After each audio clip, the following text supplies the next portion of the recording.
Hi, I'm Daryl Urbanski, and welcome to the Best Business Podcast. My mission is to help create 200 new multi-millionaire business owners. How? You'll do better when you know better. In my interviews, you'll hear from self-made millionaires, seven-figure business owners, authors, and world-class experts sharing how they did it so you can too, without experiencing the same obstacles they did. Now, if you like this interview, please share it with a friend you think will benefit. They'll appreciate it, and I will as well. You can also connect with me on social media. Look for Daryl Urbanski, D-A-R-Y-L, Urban Ski, U-R-B-A-N-S-K-I, and add me so we can be friends. Now sit back, relax, and enjoy what I've prepared for you right here, right now. Hello, everyone. Thank you for joining us. I'm Daryl Urbanski, your host as always, and today we have a very special guest. We're joined today by Sydney Barrows, who's had quite an interesting career and is a wonderful human being as well. She's known, her story, maybe she'll tell a little bit about it, but she's known as the Mayflower Madam from her days of running an escort service. And she'll talk about that a little bit. But from that experience, she wrote a book that was went to the top of the New York Times bestsellers list. What was the name of your book? I'm sorry, I should already have Mayflower Madam, The Secret Life of Sydney Biddle Barrows. There we go. So, and the Fortune list named it one of the top 10 business books of the year, and including business schools, including Harvard, use it in their curriculum. So she's also got another book, I guess it's number 4 in this series because you've been producing so much. It's called Uncensored Sales Strategies, which was co-authored with Dan Kennedy. A lot of people listening to the call may be familiar with. Dan Kennedy is just a very, very well-known business coach, marketer, and that was in 2009. And now you're kind of a sales choreography guru, aren't you? Yes, I am. Yeah. So, and then once again, she's agreed to join us on the call. Tell us a little bit about her experiences and some of the secret sauce in what she does. And just thank you so much, Sydney. I always appreciate talking to you. My pleasure. You're such a interesting character in so many ways, such a good human. Yeah, we just get along so well. So how are you doing today? What's going on? I'm doing great. It's it's the day before Thanksgiving, and it is snowing here in. Am I supposed to say that? It's snowing here in Manhattan. I'm not quite sure how much we're going to get, but I just am very grateful that I just have to get on a train and take like a half-an-hour trip tomorrow down to my brother's for Thanksgiving instead of getting on an airplane like a lot of people who are not going to end up going anywhere because so many flights have been canceled. Right. Yes. See, for me, a lot of people, like, I'm in America, so a lot of people, they're like, yeah, they've just been living their lives and coming to this, but I'm Canadian, and we had Thanksgiving last month, so I've actually been looking forward to this for a month. It's been like with those Christmas calendars. You get 2 of them. That's right. Well, no, I didn't get it. I just got to enjoy the photos of all my friends and family enjoying Thanksgiving dinner. So I've been dreaming of turkey for 30 nights. Like, it's just How come you didn't go home? Because it's Canada. I just was busy. It just wasn't a priority. I mean, it's dinner. I'm going to go home for Christmas anyways. I'm going to go home for 2-3 weeks. So, but anyway, so Sydney, I know right off the bat, people are like, what? She did what? Like, that's just such a patent interrupt. So can you maybe tell us a little bit about your story, how you got started into it, and yeah, let's just get going with that. That's a good place to start. Well, I started out, and where I really started out was in retail, and I was on the executive training program at Abraham and Straus, which at the time was the jewel in the crown of Federated Department Stores, which is now known as Macy's. And one of the best things that ever happened to me is while I was there, they absolutely sent the whole place down the toilet, which was it was so instructive to watch how they ruined a business rather than to just be somewhere where it was doing well. Right. Anyway, so that's where I started. Then I went and worked for May Company Corporate and ended up at a small resident buying office where I ended up getting fired because I refused to participate in a kickback scheme. I might be a little crazy, but I'm not dishonest. And so there I am on the unemployment line. And back then you actually had to show up once a week in person at a certain time. And there was another gal who had to report at the same time I did. And because, being unemployed gets real old after a while. And, all your friends are working and you don't have a whole hell of a lot of money to do anything. And so we started hanging out together. And one day, are you getting feedback? No, we're good. I'm good.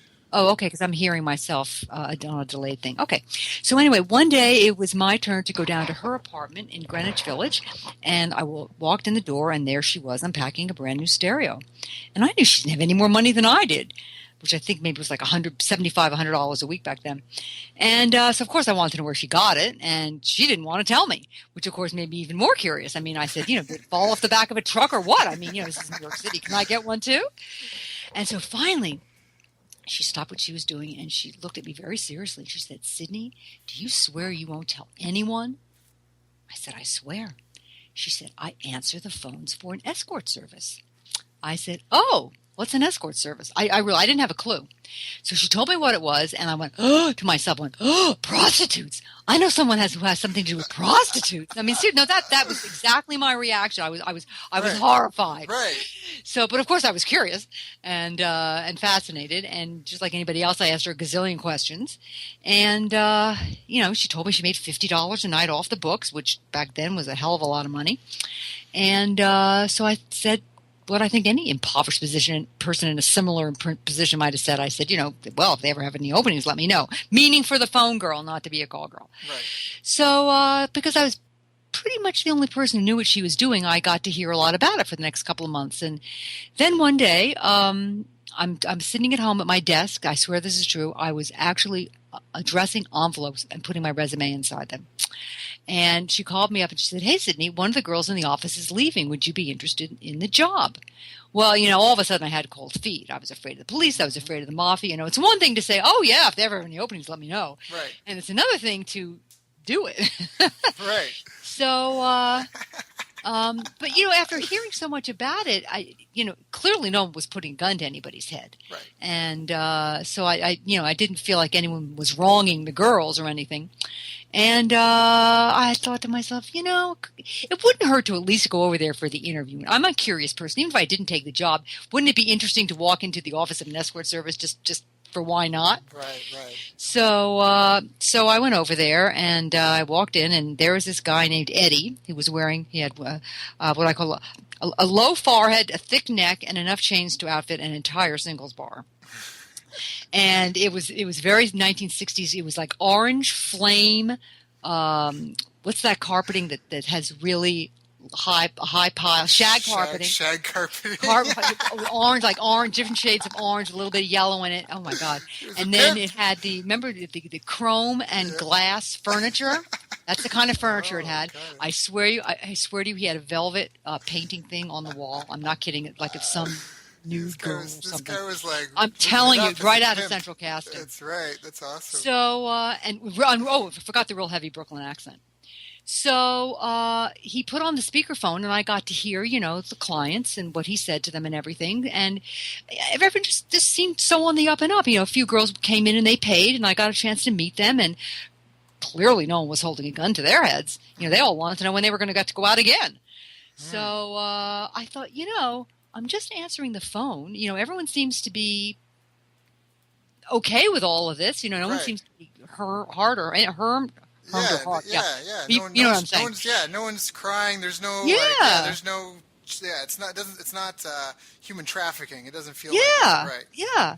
So from the first night I was there, I realized that there was a market that he wasn't even touching.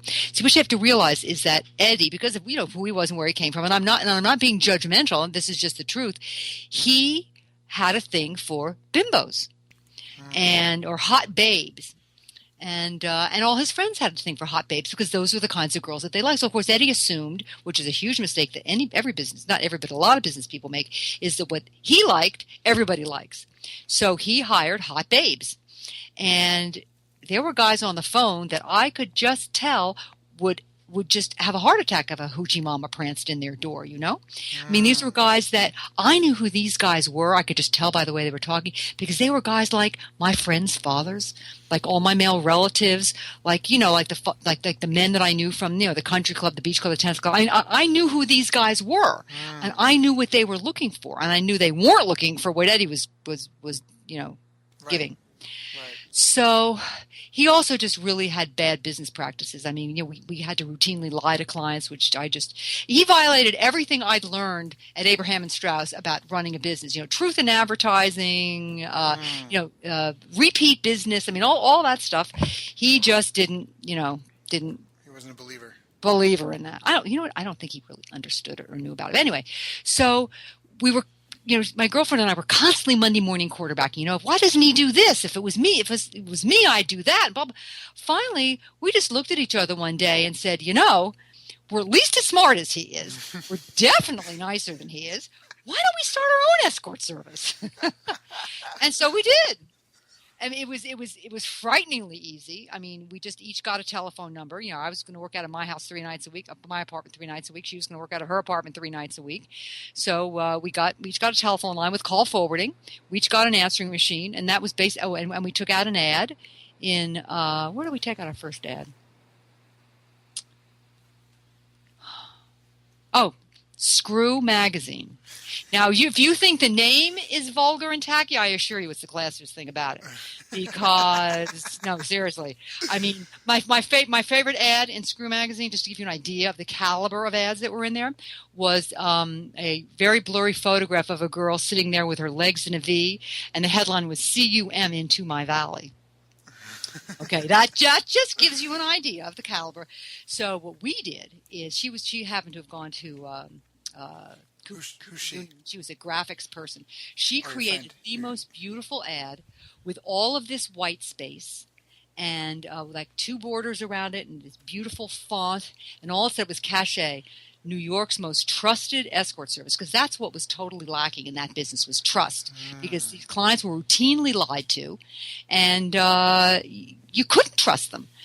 So New York's most trusted service, and then we put in our hours, which were like from 5 to midnight, and everybody else was open 24 hours a day. It was our position that if you wanted a young lady, or a girl, then after midnight you were up to no good.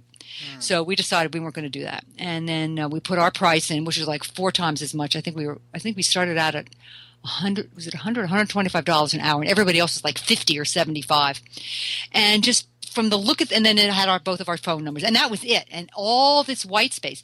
So it just jumped off the page because all the other ads were like the Yellow Pages ads were really, really busy. And ours just jumped off the page. And like all good ads, not only did it attract the type of clients that we were looking to attract, it also discouraged the ones that we didn't want, because they realized that, this was, a much more upscale kind of more professional service. Well, not professional, but more upscale. I mean, let's face it. There are guys who are looking for seedy. Remember Hugh Grant? I mean, he was going out with Elizabeth Hurley, one of the most beautiful women on the planet, and yet what was he doing with that street hooker? No idea. But well, he was not doing what he should have been doing.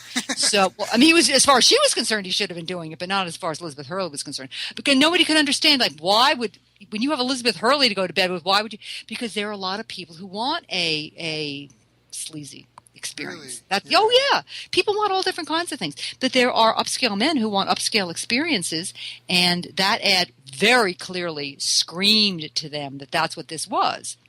And also because it had the price, anyone who couldn't afford that kind of money wasn't going to bother us either. Yeah. Now I just want that's what all good ads do. Well, yeah, exactly. And they discourage as much as they attract. Well, and there's some key things that you did. So you were selective in your clientele. Instead of coming in and try to undercut other people's prices, you came in with a premium product.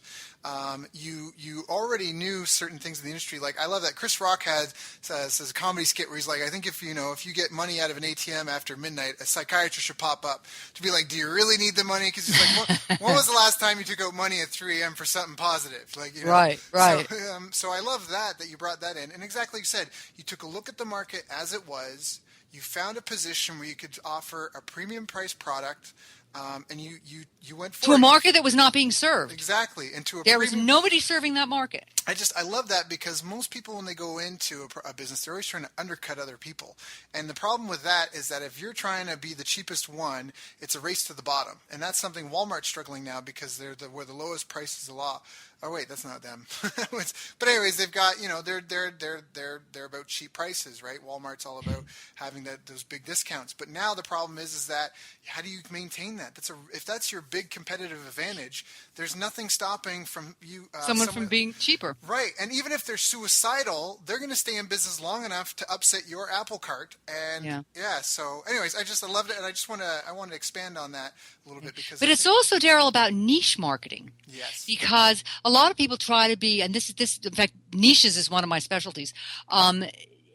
We just picked a very certain we wanted what I called straight, stuffy businessmen. We wanted guys who weren't available during the day because they were doing business. Right. We wanted guys who, weren't looking to stay up until all hours of the morning because they had a business breakfast the next day. Right. And, everyone else was was casting their net as wide as they could to get everybody. And I think a lot of businesses make that mistake. And that's one of the main reasons we were so successful, because we had a very narrow target market, and we just service that market, and we did it really, really, really, really well. Yeah, that's awesome. Now, but just because I'm sure people are kind of curious about the rest of the story. What happened? Did you write your book before or after? Because I know you had an issue. You got like a fine, and it was kind of a good for you for publicity. But what was the whole fallout that came? Okay, so what happened was eventually New York's Finest caught up. That's what we call the police here, New York's Finest. They caught up with us. And at that point, it was just me, because she had left a few years earlier, and they busted us, and only to later publicly concede that it was the most honestly and well-run business of its kind ever operated in New York City, which was a nice compliment, but a little too late. And so then what happened was I was hoping to go through the whole thing under my the name that I used for the business, which is Sheila Devon, but this old boyfriend.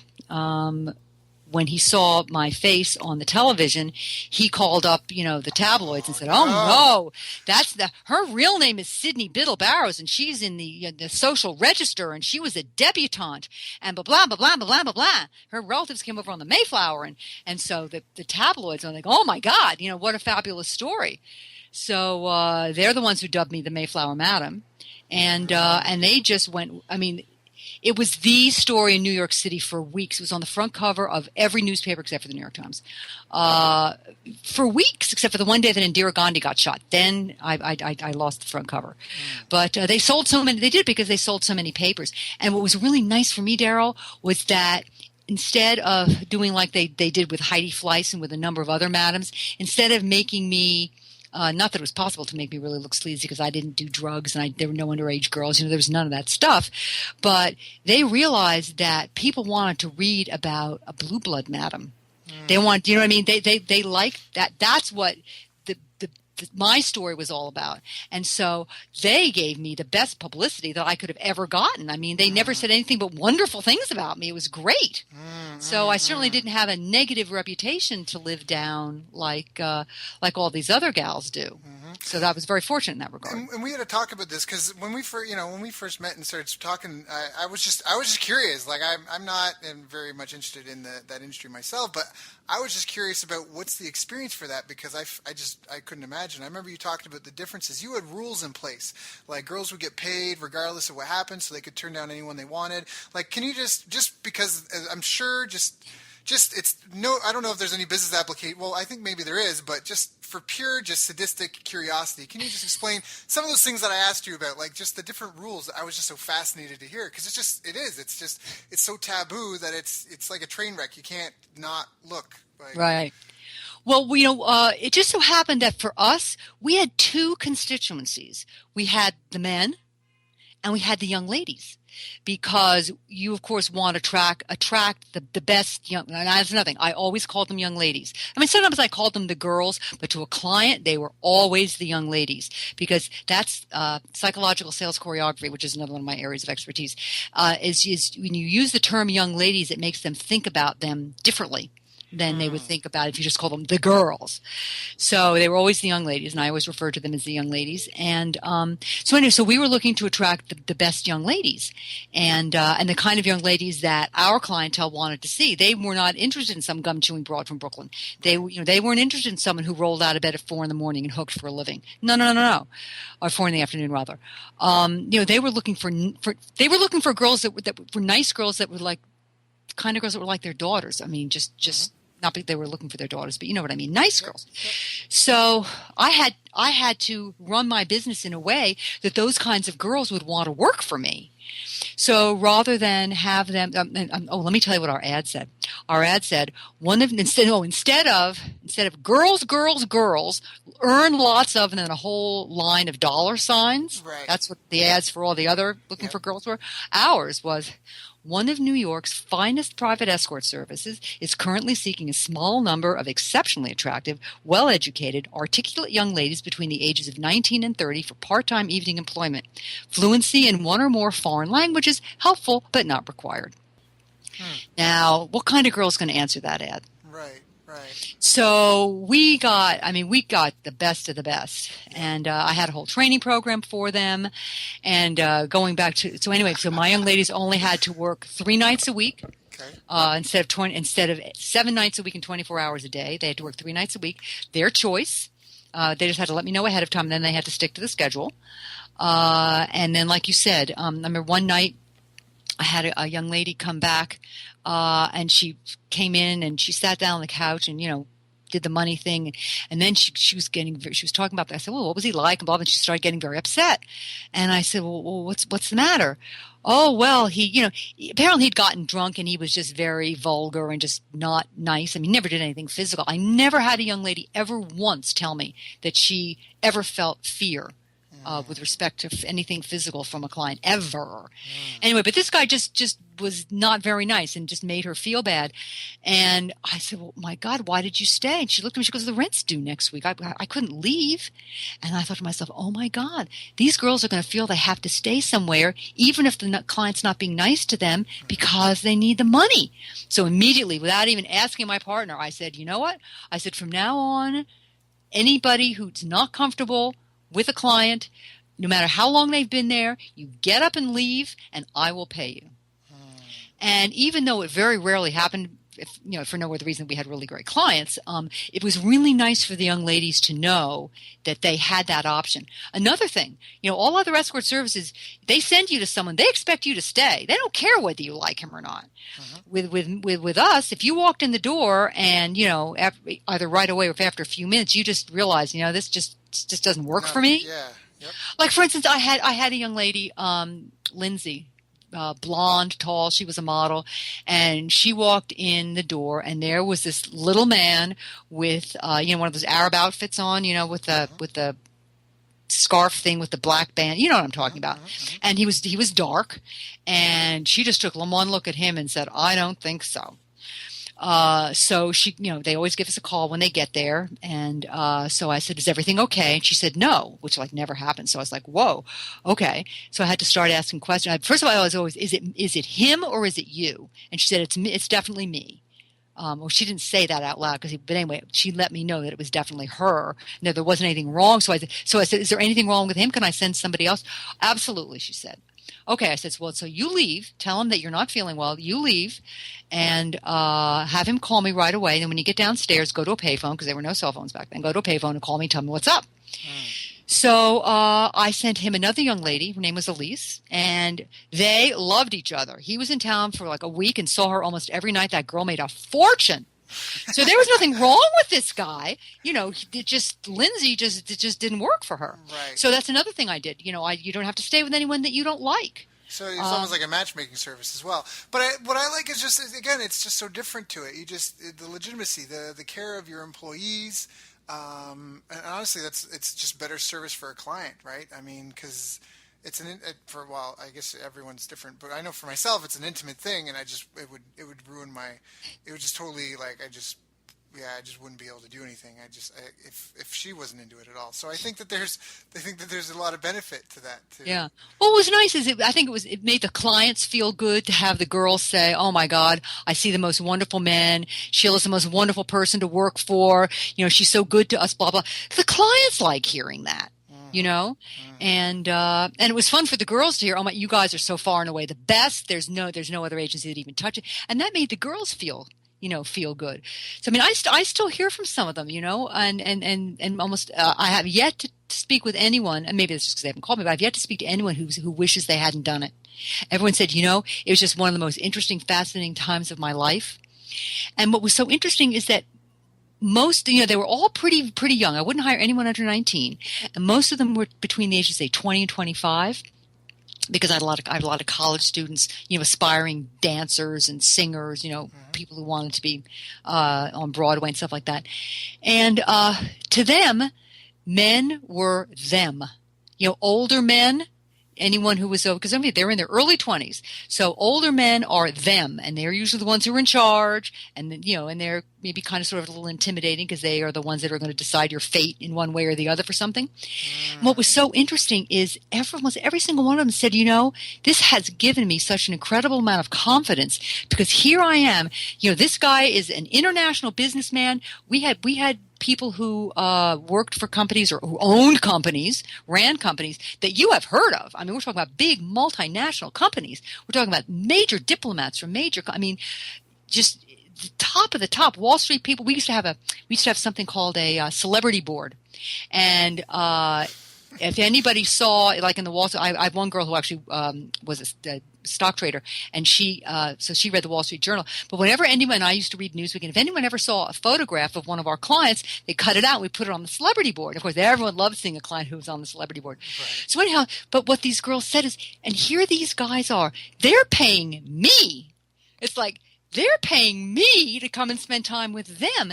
And so not only was that like, whoa, but they realized that these guys were just normal, nice, everyday guys, just older than the guys that they dated. You know what I mean? That there was nothing really to be intimidated about. And it gave them a kind of confidence to really go out in the world and feel very differently about, the people who were in charge kind of thing.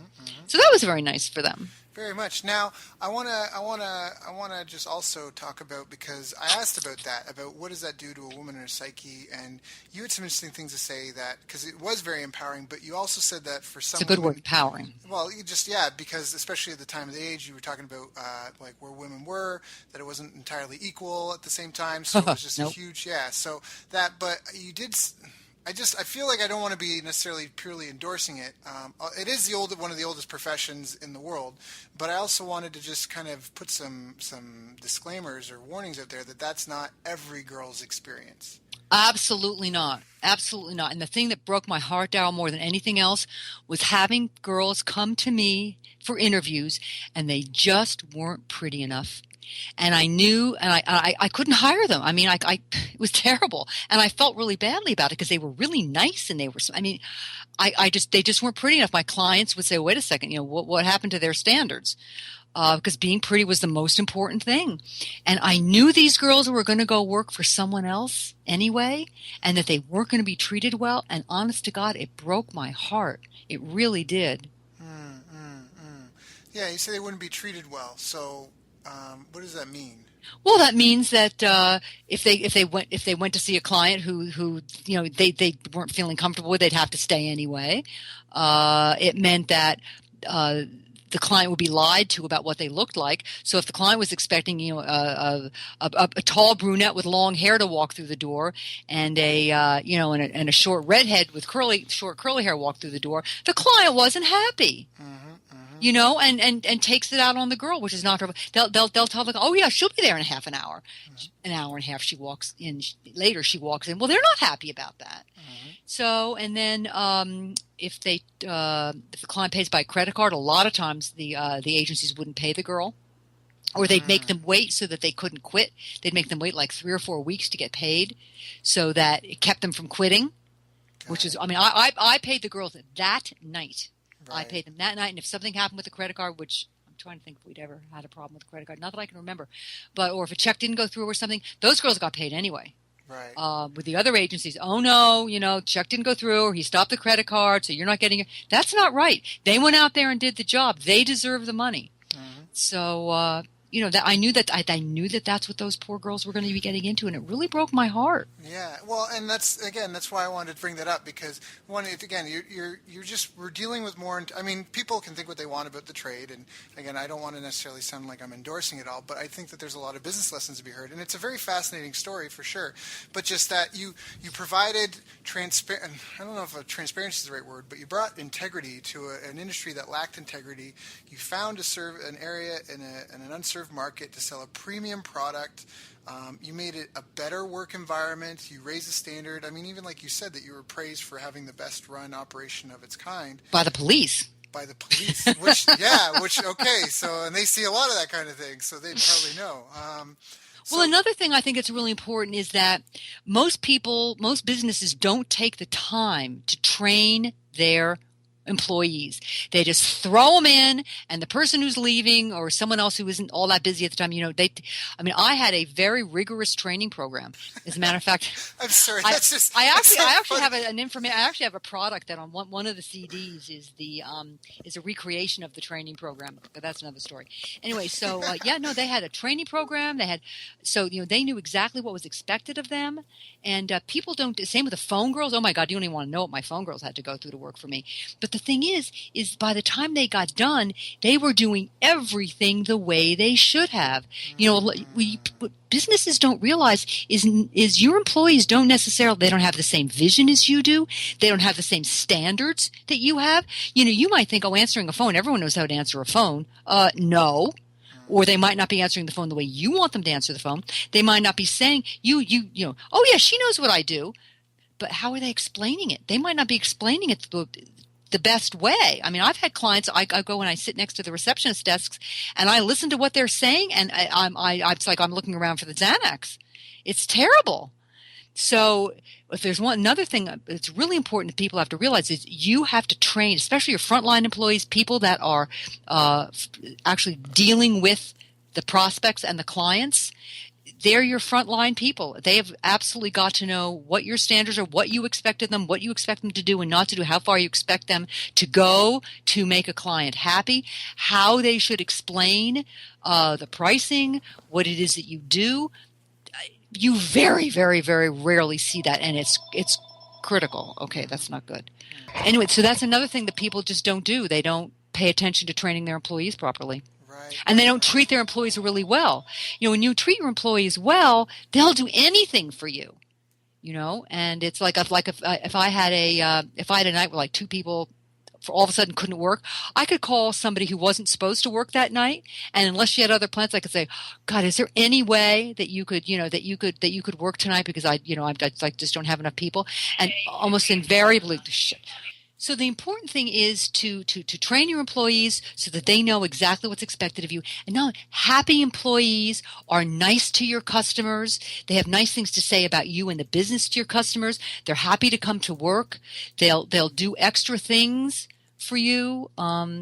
It's really important to be good to your employees. Yeah, and I like that the emphasis on that, because that's the other side of it. It's the emphasis on employee training, and then also taking care of them, because now we live in a society where wages are low and expectations are high, and a lot of businesses lack proper customer service, let alone training customer service. I mean, I know I'm training at a gym. I'm not going to say too much, but I'm training at a gym, and I've already they just got a new trainer, and I'm so grateful, because it was a 1-year contract, but I was just going to bounce anyways, because it was just really sub-satisfactory. And now their only blessing is that they've got a gifted person.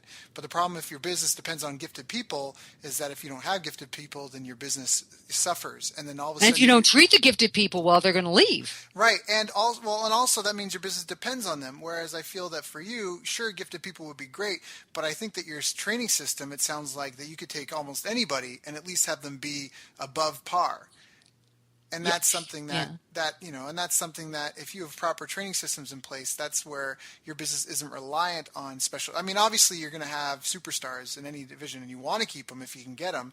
But at least you're making an effort to maintain a standard level of quality. And just, we talk about taking care of the clients so much, like especially on the show, talk about how problems are market, and it's about solving problems for the people. But what I like about your scenario is that you solved a problem for the market, and you solved a problem for the employees, the service providers, because again, that attracts the top talent to you. It makes them want to work with you. Again, they're happier. They're all the things that you said. I think it's a win-win for everyone. And remember, that's what business is really supposed to be about. It's about serving people, and I just love that. And the other part that I love is that the business you built, because so many people that get into business, they are the business. But for you, you weren't the business. You really, when you describe in the language and how you talk about it, you were a real business owner. You were choreographing the sales. You were right, like you were involved. You had other people going out delivering the service. Like it wasn't you that was doing everything. You weren't answering the phones and seeing clients and like all this other stuff. So anyways, that's all. One last thing I want to say about employees: pay them well. Every other agency they split 50-50. Sometimes they only gave the girls 40% and the agency kept 60%. And sometimes you even had to tip the phone girls on top of it. I gave my girls 60%. They got to keep all their tips. They did not have to share them. If they even brought a cup of coffee to one of the phone girls, I would fire them. Because I don't want any phone girls feeling that they owe someone and they'll give someone a call that, they're not the best person for the call, but this person's become their friend and they bring them things. And it was interesting. Girls from Iron Curtain countries always used to try and tip the phone girls really well. Right. And I told them that you cannot do that. I will fire you and I'll fire them if I find out they've taken it.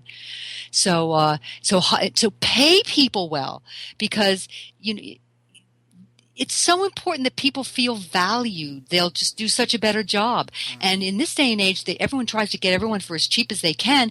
And as soon as the economy starts getting better, if they can get a better job that pays even just a little bit better, they'll leave because they don't feel valued by you. Mm-hmm. And, it just people don't pay enough attention to their employees, I guess, is the bottom line. No, and I think that's a really key component to it.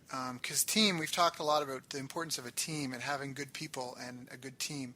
And so, you just described things that I think can help encourage that. So, now, what were some of the challenges? I mean, you've obviously it was illegal.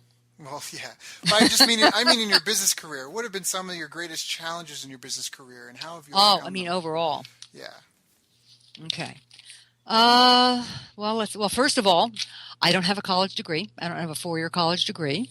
My father's attitude was, you're a pretty girl, so much man will marry you. Why should I spend the money to send you to college? And we hear that today, and it's like, oh my God, how could someone do that?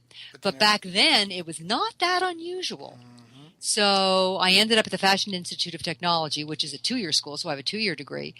But back in the 80s, that was when the MBA, everything was MBA, and forget it. If you didn't have a 4-year degree, that was bad enough. If you didn't have that wasn't good enough. If you didn't have an MBA, that was a huge challenge to me. So if there's one thing that I would tell anybody is, depending on what you're going to do, if you're going to go into business for yourself, as long as you are educated enough to know how to do what you do well, you don't necessarily need a degree. But if you're going to go work for a company, which I'm assuming that I guess probably none of your people are going to do. So anyway, no college degree was a problem for me. And then after this whole thing happened and everyone knew who I was, I could get an interview with anyone, but no one would give me a job. That was a real problem. I mean, everyone said, I admire you. I know you're smart enough. You're someone who would just fit in really well here. I'd love to have you work for me. I know you do a great job, but our investors or our clients or, are this or that, if they found out you were working here would just, they'd sell all their stocks and they wouldn't do business with us. I mean, everyone had all these horrible ideas about what would happen. What might happen, whether or not it's true, it doesn't matter. They were afraid that it would. So that was a terrible problem. I really lived really close to the edge for quite a number of years there because I finally ended up changing my name. I should have done it years sooner. Really, eh? Got it. Years earlier. So yep. So that was that. So what would you recommend anyone that's going through struggles in their business? What would you recommend to someone who? Well, I don't know if that applies so if someone's hitting a wall and you're saying, well, because let's talk about the degree thing first and foremost. I think in some and when is it applicable and when is it not applicable? Well, I mean, let's face it. I had no business background at all. Fashion Institute of Technology, come on. Right. And yet I was very, very blessed to somehow just instinctively know what the right thing to do was. And there are people out there like that. And I'm not saying there's a lot of them, but we are out there.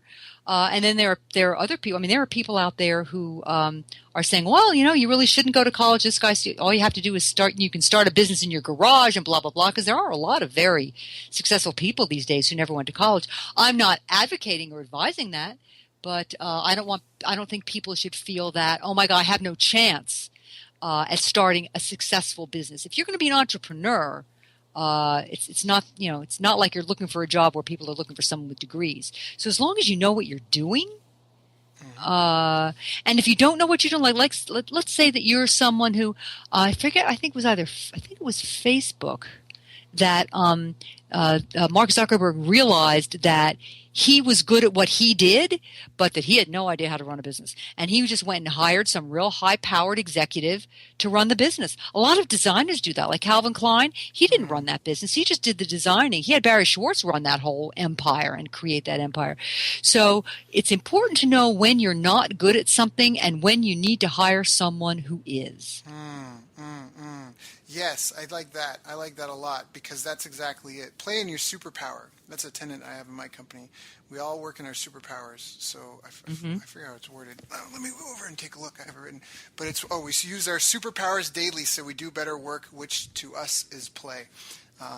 Instead of trying to be the best at everything, do what you do really, really well, and then outsource. Get everything else around the corner. Yeah, absolutely. That's really important. And I think a lot of small entrepreneurs and small business owners run themselves ragged because they feel like they have to do everything, and you don't. I mean, I don't do anything that has anything to do with technology for no other reason. I'm a complete and total failure at it.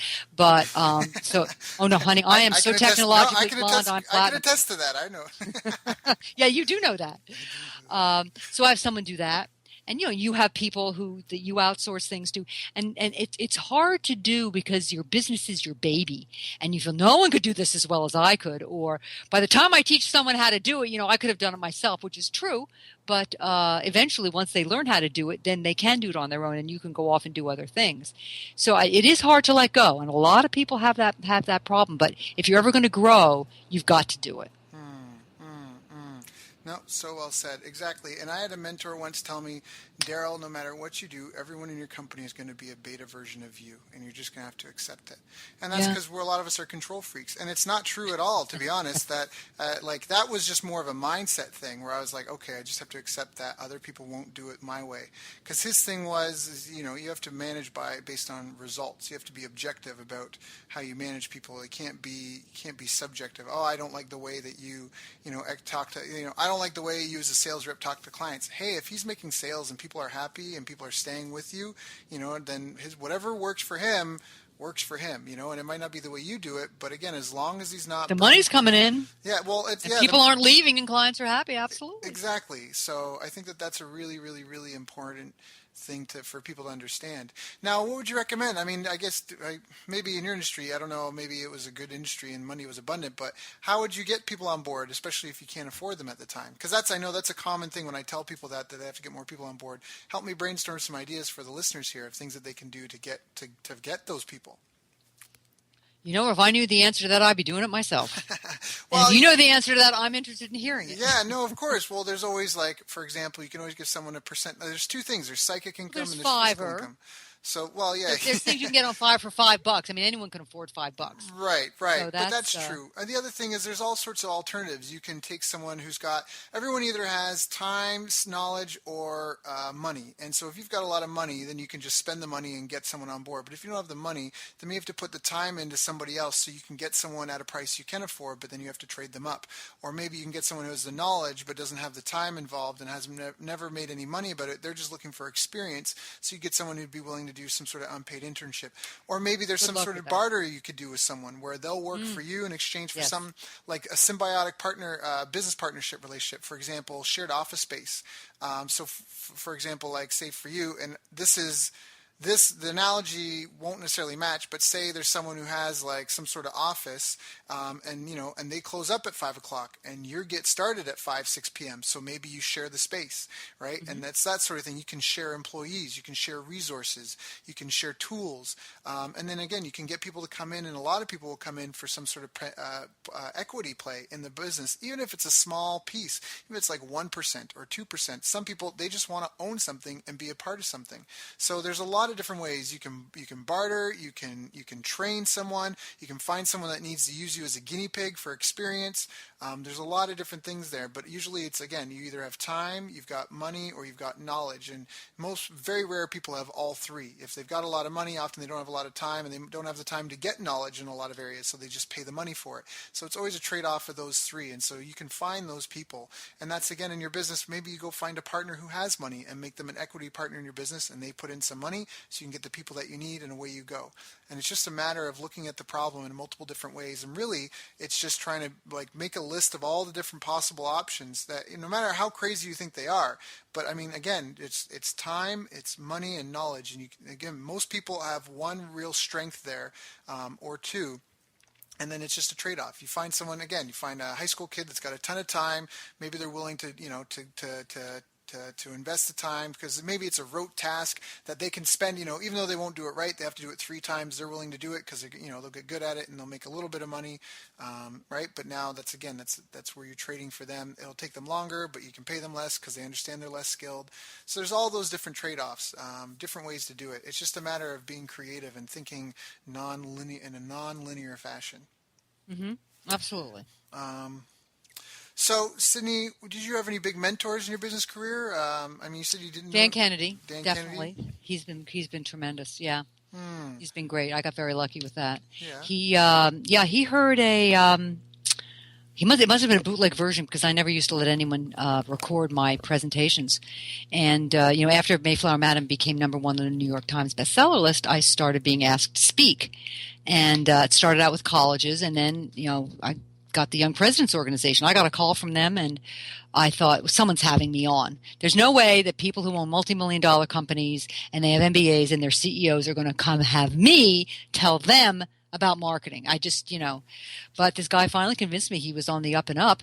And so, I think it was Joan Rivers, like, never say no to anything. Like, say yes to everything and then figure out how you're going to do it.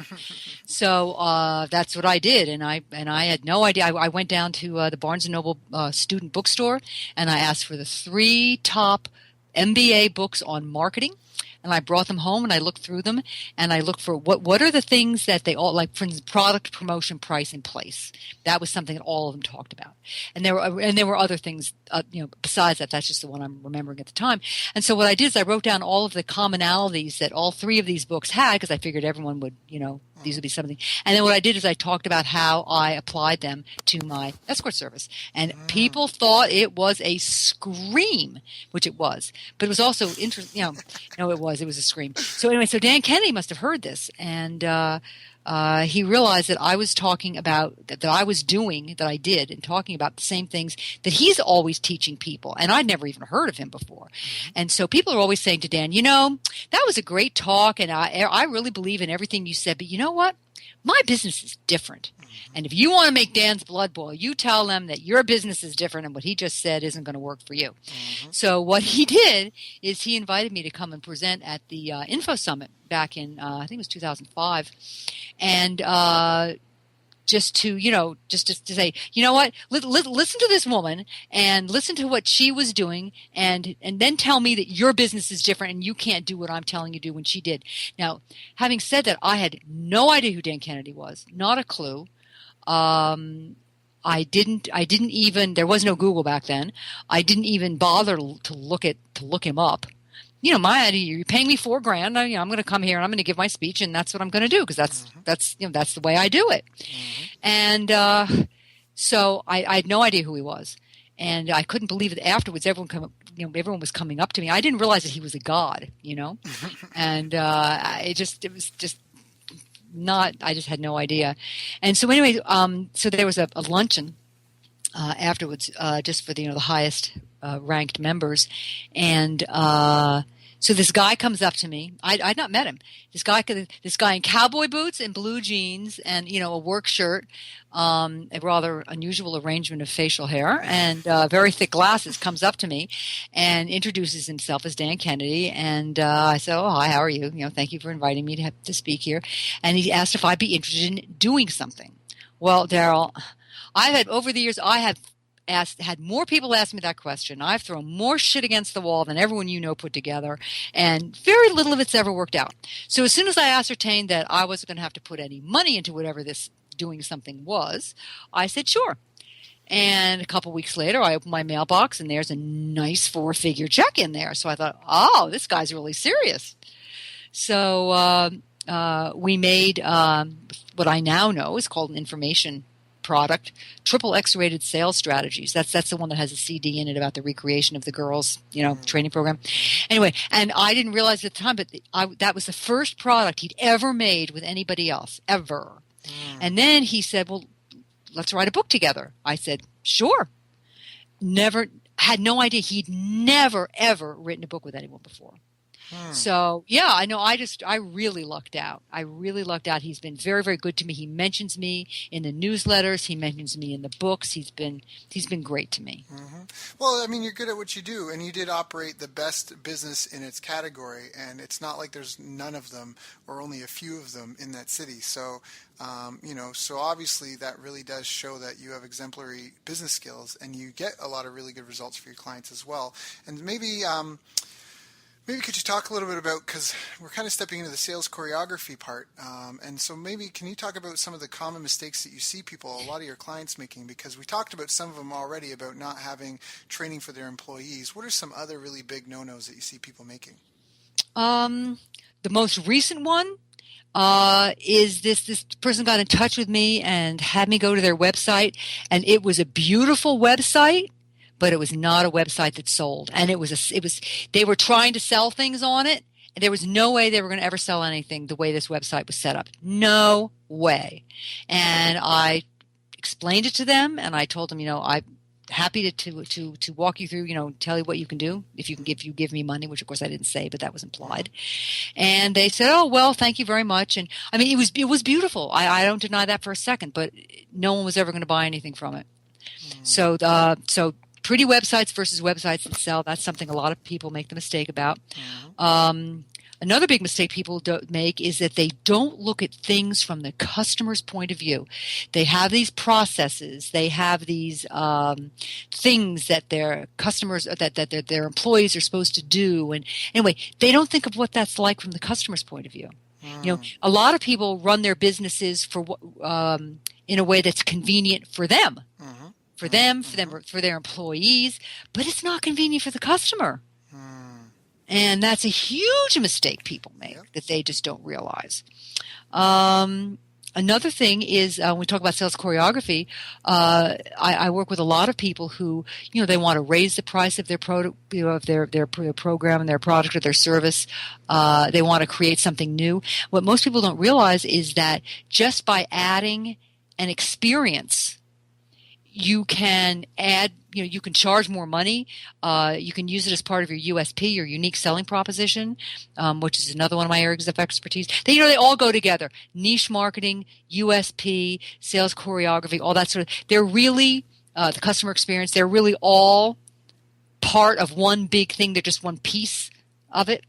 And it's all really important, and people don't understand it.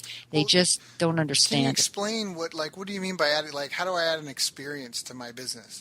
Okay, so let's say you're a lawyer, and you want to stand out from all the other lawyers, and you want your clients, to love you and to not jump ship and blah blah blah. And this is one of the ways that people can figure this out. What's the number one thing people complain about lawyers? And so what you think about is, what's the number one thing people complain about other people, like my competitors, people in my business? Well, for lawyers, it's that they don't call you back. I call them up, and I call them, and they never call me back. So what you can use as as a guarantee. You can use as part of your USP. You can use as part of the experience that you are creating for your customers. It is sales choreography, which is creating all these other things. And what that is you say to people, and I just want to make sure that you know that once you become my client, that when you call, no matter what, when you call, your call will be returned by the end of the business day. Now, Daryl, notice that I did not say I will return your call at the end of the business day. So what you do is you get Sally, and who's your to get somebody in the office to get on the phone with whoever and say, I gave your message to Mr. Harvey, and he's doing in depositions today, and he's in court, but I gave him your message, and he told me that he would like to call you back when he's done with with yada yada yada, and that he will be able to speak with you. Let's say we're talking about a Monday. He'll be able to speak with you on Thursday. And so now all of a sudden the customer feels, the customer feels heard. That's another big thing, that people don't feel heard. So the person knows that they were heard. They believe that Mr. Harvey has been told about their problem, which may or may not be true, but it doesn't matter. They believe it's true. And they got a call back, sort of recognizing that, just validating their issue, their problem, and the fact that, they need help. And that's something that, that's sales choreography. That's giving your customers an experience. That's a value that you could probably get away with charging a little more for. If you're somebody who has, you could offer some kind of customer service. Like if you have problems with your gizmo that I sold you or whatever, here's a private number only for our clients or our customers, and you call it, and somebody will get back to you, within 24 hours or whatever time frame. 2 hours is even better, and we'll help you with it. You can charge more for a product. Yeah, if you offer or premium service, or even like what you just mentioned, it reminds me of Joe Polish has a strategy where he used a lot of pre-recorded phone messages.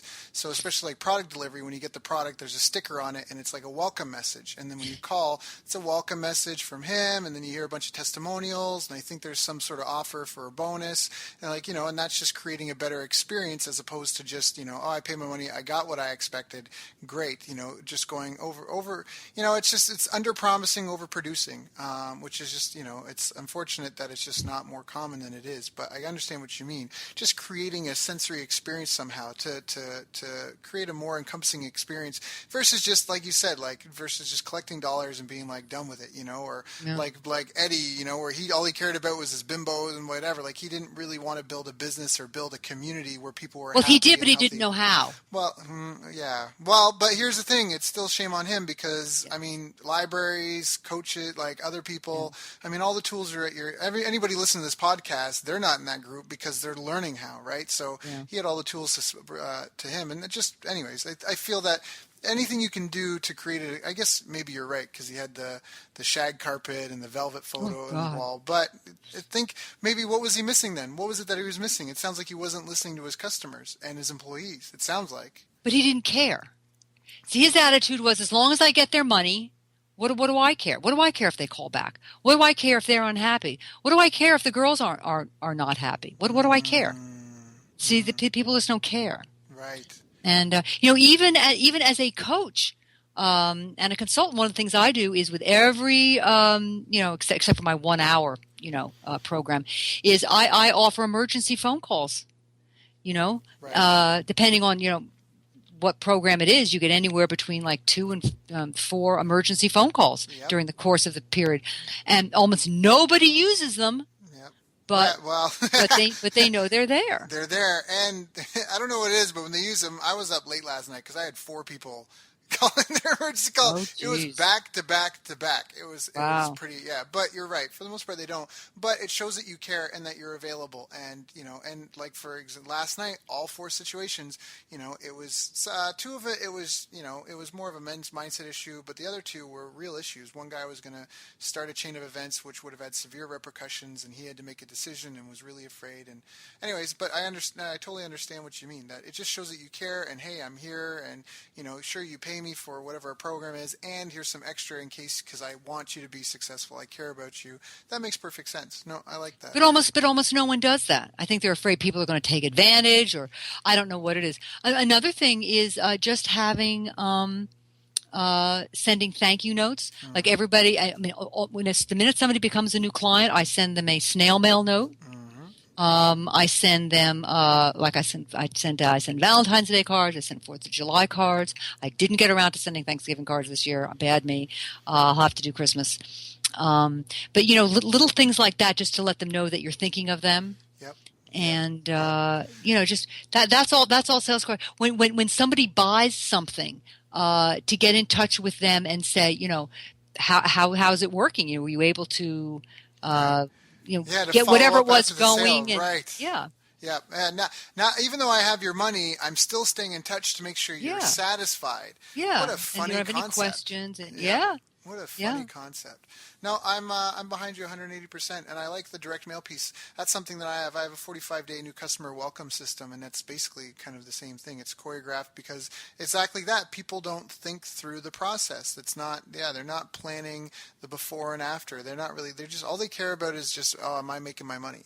And that's get me the money. I'll do what I need, what you paid me for, and that's it. Yep. Well, for instance, today I got some brand new cards, because I send cards to people, and I ordered them from Etsy, and they're hand done, and they come to me in an envelope with nothing inside. I have no way. I don't remember the name of the company.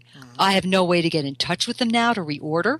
I mean, how dumb is that? Not only should there have been something in there, I should be getting an email in another week or so asking me how I like them and is everything working out okay. Yep.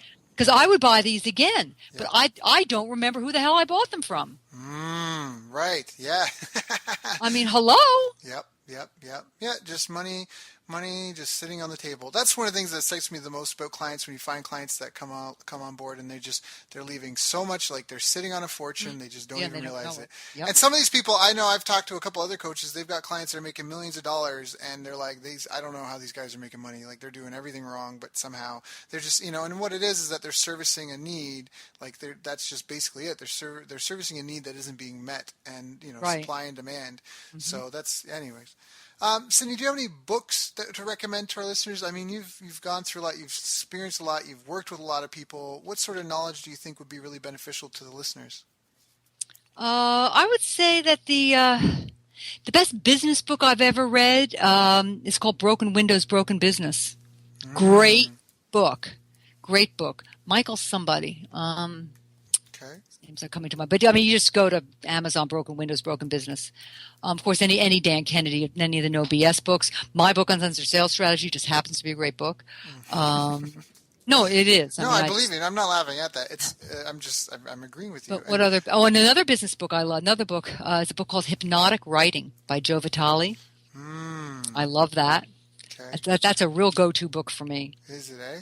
Yeah. Why is that such a good go-to book for you? Because when you're writing sales copy, I don't know, I just like it. I just always go in there and get inspired. You got it. And sales copy, maybe we should just touch on this just briefly. Why is sales copy even important? Well, because if people don't resonate with your sales copy, they're not going to buy whatever it is you're selling. Right. And sales copy also, just the way it's written, it also projects who you are and what you're like, depending on, like, for instance, there are some pretty much all male info marketers who have that real hard, get 1,000 leads in the next 2 weeks, just by doing one little thing. I mean, you know what I mean? And they're this real hard driving, all these promises and stuff. That that works for them. And what was the question again? Well, I was asking about... Oh, so that sales copy. So that kind of sales copy, that resonates with some people. There are people who want to believe that all they have to do is buy spend, $800 and buy this one little thing, and all of a sudden they're going to be making all this money. The only person who's making all the money is the guy who's selling it. And but then there are others. For instance, I have a colleague who doesn't even ask for opt-ins. She offers a free business what's it called? Analysis kind of thing. And you take a little quiz, and and you don't even have to give, all you give is your email address. You don't even have to give your name. And then she doesn't try and sell them. She just starts sending them emails with information and stuff in them. No one feels pressured. And then subtly she kind of, gets it, but, and I have a product that, you could use for this and blah, blah. And she does really, really well because she doesn't, but that's a whole different kind of customer. So you have to know who your customer is. Different people, some people are very interested in cutting edge stuff. Some people want stuff that's tried and true that, is work. I mean, so everyone's different. So you have to know how to write. Writing sales copy to women is very different than writing sales copy to men. You've got, so if you have a large female clientele, you need to know that.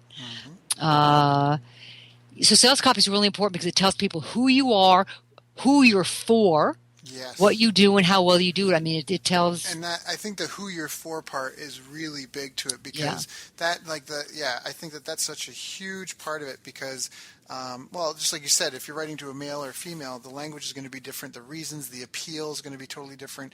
I mean, the difference in copywriting is such a powerful skill. A perfect example is I did a campaign for a client once, and we had 11 different appeals that we had tested for the it was a guide that teaches people how to make money in real estate. And we tried 11 different appeals. And out of all 11, 2 of them were phenomenal. And the number one, so 2 of them were phenomenal. The number one was 1,000% more response, got 1,000% more response than the number 2. And the number 2 ad got, I think it was 10 times better response than any of the other ads. And it's the process of going through copywriting because if you know which appeal, if you know what, like the pain point, what the thoughts are that they're thinking, the messaging that they want, it's so important because that, again, it's the communication. I learned something when I first got into teaching. It's that it's not what you say, it's what people hear. And I think exactly. it's the same thing. And that's the power of copywriting that's why it's so important because that's exactly it. It's not necessarily what you write because you can pay someone to write some pretty words and all that professional speak, but it's not what people hear. It's not how people write. Like people filter out so much of that. Anyways, yeah, we'll go into copy on another call. But Sydney, we're almost at the top of our interview here. What are you working on these days? What are you really excited about? The thing I'm most excited about is a couple of weeks ago, a colleague got in touch with me, and he is doing a business makeover show. And he's got the funding, he's got the producer, he's got everything. And he wanted to know whether or not I wanted to be one of the makeover people on the team. Isn't that fabulous? That's very fabulous. That's very fabulous. That's so, awesome. If people want to know more about that, if you opt into, if you go to sydneybarrows.com and opt into my list, I'll let you know, when it's going to be on. And that's SYDNEYBARROWS. SydneyBarrows.com. Right. That's awesome. Yeah, that's excellent. I know we talked about that before. I'm glad that that's coming to fruition because it's exciting. Yeah, it's of course it's taking longer than we're going to start. We're going to start taping in November or December. No, not happening. It's like when people start a business. I do a lot of startups. I work with a lot of people who are doing startups, and I've done a number of them just for my own self, but. People are it's unbelievable how unrealistic people are when it comes to starting something new. They just don't know how to do it, and they go about it in all the wrong way, and they end up losing money. And I'm not surprised when I hear that a very large % of businesses, new businesses fail. It's because they don't get it right from the get-go, and it's so important. I mean, you just can't believe what the ideas that people have about startups, and. I know. And by the time I'm done with them, they say, "Oh my, this never would have happened if it wasn't for you. I would have never known any of these things. I would have done X, Y, and Z." Yeah. I said, "Yeah, I know," and I would have failed and lost all my money and never been here. Yeah. So that's really important if you're going to start up, to start it out right with some. Yeah, and that's a good, that's a great win for us and our clients, but it's also something that we fight against because people don't know what they don't know, and it makes it difficult for them to be like, "Look, I understand that you're walking down a dark alley and you're afraid that there might be like hooligans down there that I'm leading you, but you just have to trust me that I'm leading you to greener pastures." And and of course you can't necessarily necessarily guarantee results for everyone, but that just, you're right. There's so many people that are so crazy. You mentioned it's Thanksgiving. I have a friend, she was trying to plan some sort of Black Friday promotion. I asked her, she was asking me for some help on it, and of course, I was willing to help her out. She's been a very dear friend to me, and when I talked about sharing resources and that, she's been very good that way. And so I was helping her, and I was like, well, how much money do you want to make? And she's like, well, I don't know. And she's planning on putting in like 2 weeks worth of work to get this promotion going. And then we did some number crunching, and we realized that she wouldn't even make $10,000 if she did it. And then, compared to some of the other stuff she could be doing. And then it was like, oh, like Black Friday is great, but that approach won't work very well. And because it's just a one-day event, she'd be much better on doing something that she could promote for longer. Yes, absolutely. But it's just you know. You're right. No, your first sentence right. You don't know what you don't know. Yeah, and you do better when you know better. Oh yeah, no, people would do the right thing if they knew what to do. They just don't know what to do, right. And because they don't know that they don't know what to do, what was it? What was it? Dick Cheney. There are known knowns, there are known unknowns, and there are unknown unknowns. Right. And the unknown unknowns are the things you don't know you don't know. Yep. Yeah. And they're the most, that's the thing Jim Rohn says ignorance is not bliss. Ignorance is pain. It is failure. It is death. Because if you're ignorant to the things that can harm you, they're going to harm you. Yep. So, no, that's why, again, that's part of why I started this podcast, because I have a mission to create 200 new multimillionaire business owners who solve world problems with entrepreneurship. Part of how I want to do that is interview great people like yourself and get that knowledge out into the world, because I really, again, good businesses solve world problems and make this world a better place.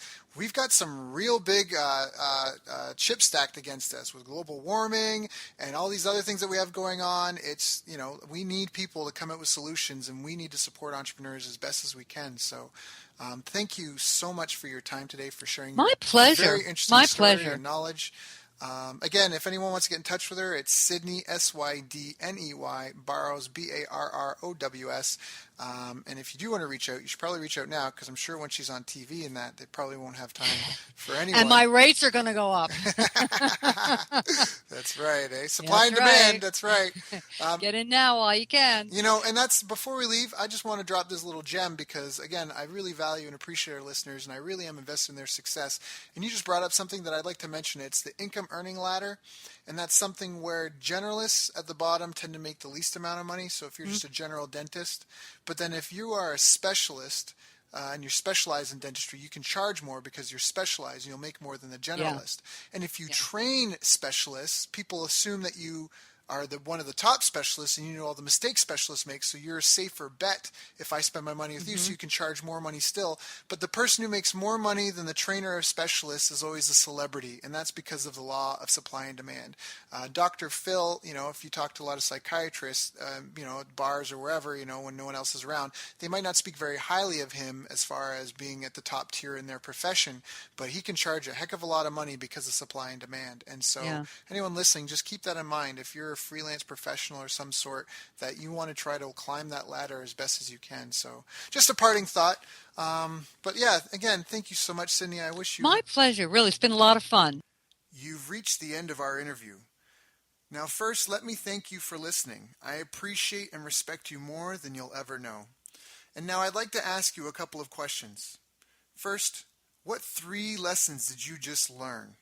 What 3 aha moments just jumped out at you? Second, what can you implement for yourself and your business in the next 24 hours? Third, what can you give to someone else to help you with, or give to them to just do it for you? Whatever it is, remember, taking action is the secret sauce to results.